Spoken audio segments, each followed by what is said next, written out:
Vous informez notre devoir quotidien. Madame, Messieurs, bienvenue au 19h30 de Congo 26 Télévision. D'abord, l'ossature de ce journal. Mondial 2026, la qualification des Léopards peut-elle dépasser un simple cadre sportif pour constituer un signe de paix et d'unité des peuples? Des analystes répondent par l'affirmative en ces termes où certaines provinces du pays vivent des pires moments de tension sécuritaire. Paye des fonctionnaires et des agents de l'État, les opérations de février bouclées, place à celles de mars, déjà en mode célérité dans les banques commerciales. Et puis, infographie, outil de communication, pour quelle finalité? Dans un environnement où les analphabètes, communément appelés illettrés, forment aussi un tout. Des spécialistes interviendront à ce sujet dans un instant. Ce n'est fini pour les principaux titres. Le développement, c'est tout de suite. Elle reste d'actualité. La qualification historique des Léopards de la République démocratique du Congo à la Coupe du Monde 2026 prévue au Mexique, aux États-Unis et au Canada dépasse le simple cadre sportif selon des analystes. Dans un contexte marqué par des tensions sécuritaires à l'est du pays, cet exploit national apparaît comme un symbole d'unité et d'espoir pour tout un peuple. Au-delà des performances footballistiques, cette victoire suscite de l'espoir, voire naître un élan patriotique capable de renforcer la cohésion nationale et de promouvoir la paix sur toute l'étendue du territoire de la République démocratique du Congo. Gloire Kitoga nous en parle davantage dans ce récit. C'est fait, la qualification. Regardez la joie de Sébastien Desabre. Après plusieurs années d'absence sur la scène mondiale, le RDC retrouve la plus prestigieuse compétition de football avec l'ambition de porter haut les couleurs nationales. Mais au-delà du football, cette victoire historique intervient dans un contexte particulièrement sensible, marqué par la persistance des conflits armés dans l'Est de la République démocratique du Congo, notamment dans les provinces du Nord Kivu et Sud Kivu. Malgré cette situation difficile, les poulains de Sébastien Desabre ont su faire preuve de résilience en réalisant une performance héroïque. Les héros, c'est les joueurs, c'est ceux qui nous ont soutenus. Les héros, c'est également, on est extrêmement fiers pour toute une génération qui n'a pas pu voir son équipe nationale en Coupe du Monde et qui va la voir. Ça fait 50 ans, donc ouais, c'est important, ces moments de communion, de joie. Nous, les joueurs savent qu'on est les ambassadeurs du pays et on est très fiers de montrer une belle image du Congo parce que le pays le mérite. La qualification mondiale apparaît ainsi comme un véritable symbole d'espoir, capable de raviver la confiance d'une population éprouvée par plusieurs années de conflits, d'autant plus que le buteur Axel Twanzebe est originaire de l'une des villes touchées par la guerre dans l'est de l'RDC. Offrons à Axel Twanzebe la paix. Disons-lui que Axel, tu as marqué le but. Nous aussi, nous allons marquer un deuxième but. C'est la réconciliation, le pardon. Est-ce que vous pouvez vous dire, parce que tout le monde maintenant va commencer, tout le monde maintenant au monde, va commencer à se poser la question, mais qui est Axel Twanzebe? Alors quand on va dire non, c'est un Iturien, les gens vont dire, mais un Iturien, mais là-bas, il y a... Mais non. Aujourd'hui, les Ituriens donnent un autre exemple. Aujourd'hui, les Ituriens donnent un autre message. Donc, accompagnons notre fils. Ainsi, au-delà du terrain de football, les Léopards portent désormais un message fort, celui d'un peuple capable de se rassembler autour d'un objectif commun.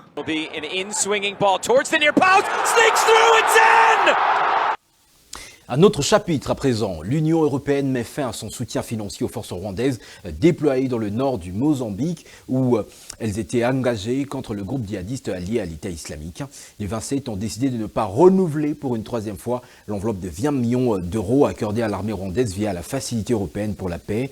Une décision qui intervient dans un contexte de tension lié au rôle majeur du Rwanda dans la partie est de la République démocratique du Congo. Suivez. En coupant son soutien de 20 millions d'euros accordé depuis 2 ans à l'armée rwandaise déployée au Mozambique, l'Union européenne porte à première vue un coup dur contre l'RDF engagé depuis 2021 sur demande des autorités mozambicaines dont la lutte contre des groupes djihadistes affiliés à l'État islamique à Cabo Delgado où une insurrection trouble la paix dans cette province. Cependant, récemment, Kigali avait déjà menacé de retirer ses troupes de la Mozambique si leur travail n'était pas pris à sa juste valeur et si les financements manquaient pour soutenir les opérations en cours dans ce pays d'Afrique. Cette annonce des 27 de l'Union européenne ne va pas encourager les forces rwandaises déployées sur le terrain, surtout qu'une mission de la SADC s'était déjà retirée depuis juillet 2024. Une décision qui divise les Européens entre partisans de la fermeté et défenseurs de la continuité. L'organisation sous-régionale européenne justifie sa décision par l'implication de Kigali dans les conflits en République démocratique du Congo en soutien au M23. Alors que la France, le Portugal et l'Italie plaident pour prolonger l'appui, la Belgique, l'Allemagne et la Suède s'y opposent.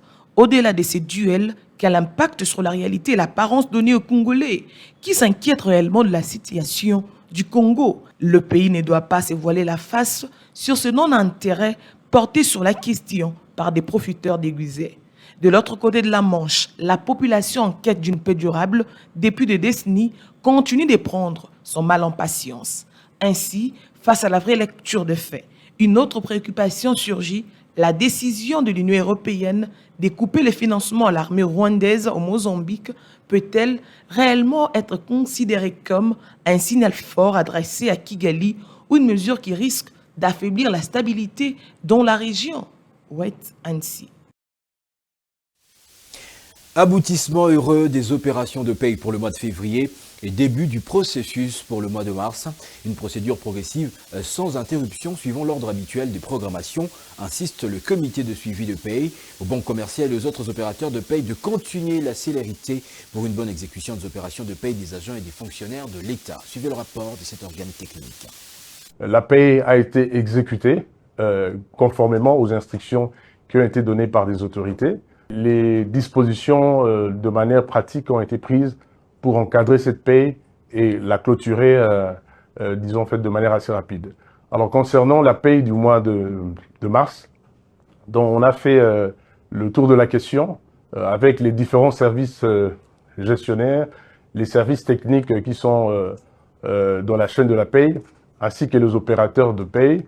Et on peut confirmer aujourd'hui que la paye du mois de mars a été déjà lancée. Et comme on a toujours insisté sur la séquence des priorisations, donc ce sont les militaires, les policiers, ainsi que les enseignants qui seront prioritairement en fait alignés. Et on va poursuivre, je dirais, le processus comme on a eu à le faire pour les 2 premiers mois du trimestre, jusqu'à ce que la paye soit clôturée, je dirais, dans un délai en fait relativement raisonnable. Je voulais réitérer la communication que nous avons faite la fois dernière pour inviter tous les fonctionnaires, tous les agents et fonctionnaires de l'État à se méfier d'autres sources pas clairement identifiées qui pilulent des informations qui peuvent désorienter, je dirais, l'opinion publique. Je peux vous rassurer que suivant les instructions qui ont été données par les autorités, le gouvernement, les autorités de supervision, toutes les dispositions sont prises, tenant compte de glissements que nous avons connus déjà à partir du premier mois du trimestre. Et la situation va se poursuivre avec ces glissements pour arriver à une stabilisation à partir du mois d'avril, tel que les autorités l'avaient si bien, disons, fait annoncer. Le projet Rocade à Kinshasa vient de franchir une étape importante avec la pose de la première poutre sur le pont Mfuti, sous la supervision du ministre des Infrastructures et Travaux Publics. Cet ouvrage stratégique de 120 mètres marque une avancée significative dans la mise en œuvre de ce projet d'envergure visant à améliorer la mobilité dans la capitale congolaise, Kinshasa. Meshak Lofakaïsia. C'est une étape décisive qui vient d'être affranchie en termes d'exécution du projet Rocade dans la ville de Kinshasa. L'entreprise chinoise Sixa a procédé à la pose de la première poutre du pont Mfuti, un ouvrage stratégique de 120 mètres. La cérémonie s'est déroulée en présence du ministre d'Infrastructures et Travaux Publics, John Banza. Le directeur général de l'Agence congolaise des grands travaux, Nico Nzaounzao, explique l'avantage de ces projets. Cet événement s'inscrit dans une logique d'activité qui font que les projets de Rocade dans les deux sens, c'est un projet qui est dans les délais et qui va se terminer normalement. C'est une grande joie de constater que la CGT, qui a fait les études et qui fait le suivi, CISC, qui a signé avec nous le contrat, CREC 8 qui exécute. Toutes ces trois parties sont contentes parce que c'est une réussite. De son côté, le ministre des Infrastructures et Travaux publics a salué la réalisation de cette première phase, soulignant son importance dans le désenclavement et le développement de Kinshasa. Nous sommes confiants dans le projet sino-congolais. Nous sommes confiants dans ce partenariat conduit par son Excellence Félix-Antoine Tshisekedi Tshilombo, président de la République, qui est celui qui conduit la croisade dans les domaines des infrastructures. Nous sommes venus confirmer que ce projet est en train d'avancer pour le bonheur de Kinois. Cette étape marque le début du concret d'un projet qui facilitera la mobilité dans la capitale de la République démocratique du Congo. En République démocratique du Congo, la lutte contre la corruption se renforce sur le terrain. Dans cette dynamique, une journée d'installation des points focaux du projet citoyen Tofongola Misso s'est tenue dans les 4 districts de la ville de Kinshasa. Objectif, élargir ce mécanisme de veille afin de renforcer son ancrage territorial et encourager une mobilisation accrue des Kinoises et des Kinois face à ce fléau. Société civile et institutions publiques ont ainsi uni leurs efforts ce mercredi 1er avril 2026 lors de cette activité organisée à Kinshasa par l'ASBL Dignité Humaine RDC. Reportage Rebecca Kalanda. Face au fléau de corruption qui ronge les institutions et freine le développement de la République démocratique du Congo, une nouvelle dynamique citoyenne voit le jour avec l'installation des points focaux du projet Tofongola Misso, une étape décisive dans l'élargissement du comité technique mixte, désormais renforcé pour assurer une meilleure coordination entre les niveaux central et local. Sur le terrain, ces relais communautaires auront pour mission de sensibiliser les populations au danger de la corruption, considérée comme ennemi commun. Une stratégie qui mise particulièrement sur la jeunesse, acteur clé du changement social. Quelqu'un qui intègre, il est capable de perdre même l'avantage qu'on lui propose, même l'avantage qu'il avait légalement.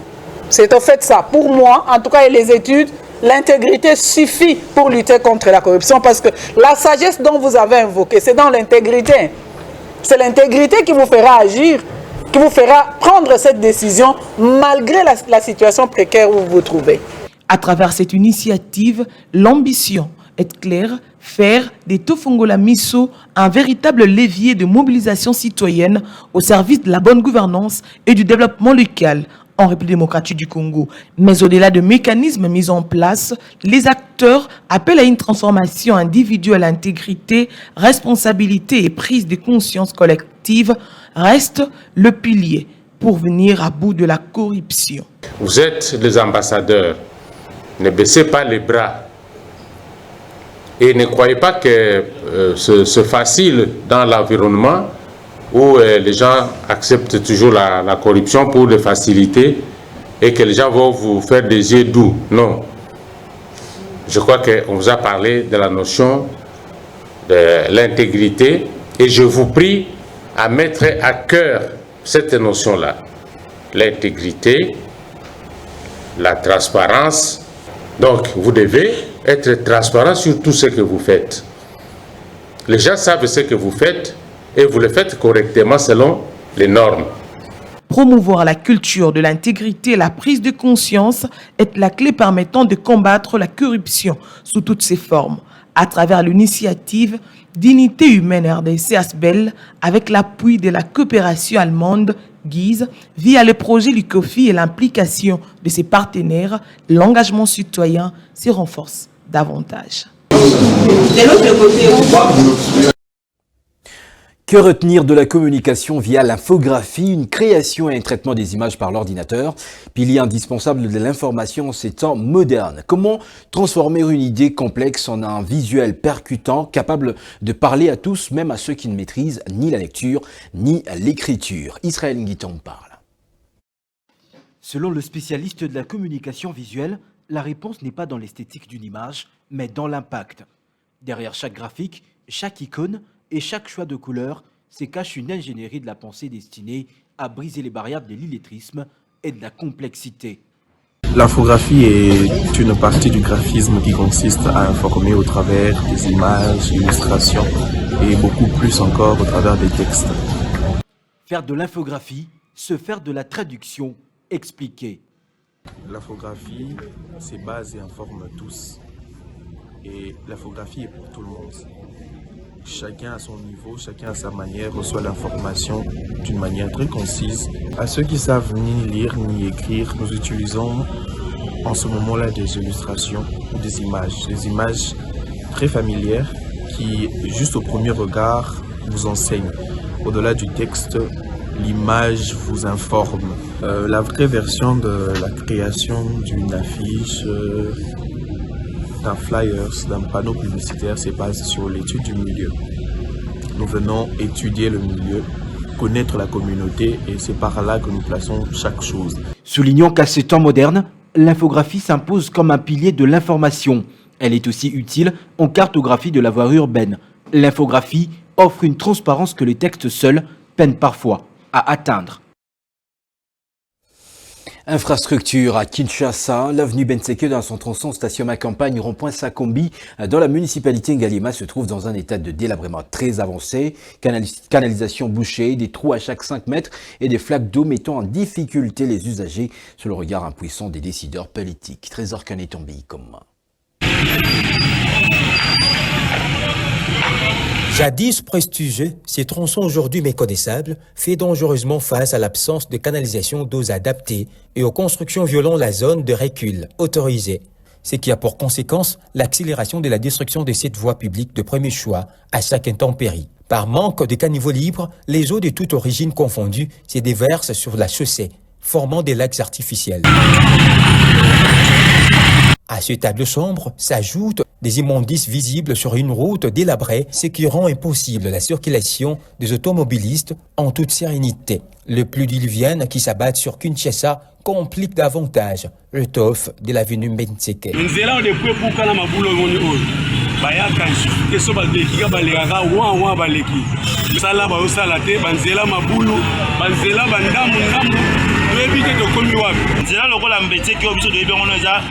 C'est la raison principale. On va continuer sur les campagnes, il fait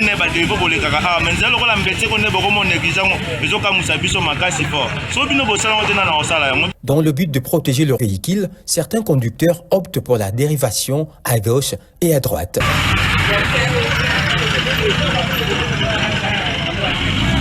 Souciés de fluidifier la circulation sur Benseke, ces jeunes ont initié des travaux consistant à jeter des morceaux de briques sur la chaussée.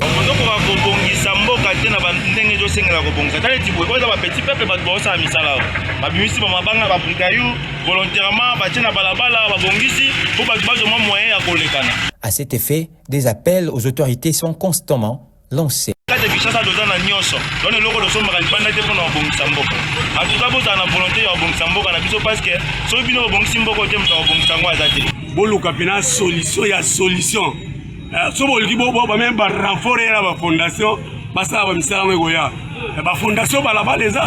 Rien ne saurait expliquer l'état de délabrement de cette route d'intérêt général, car elle sert d'usage aux autorités tant militaires, civiles qu'aux paisibles citoyens.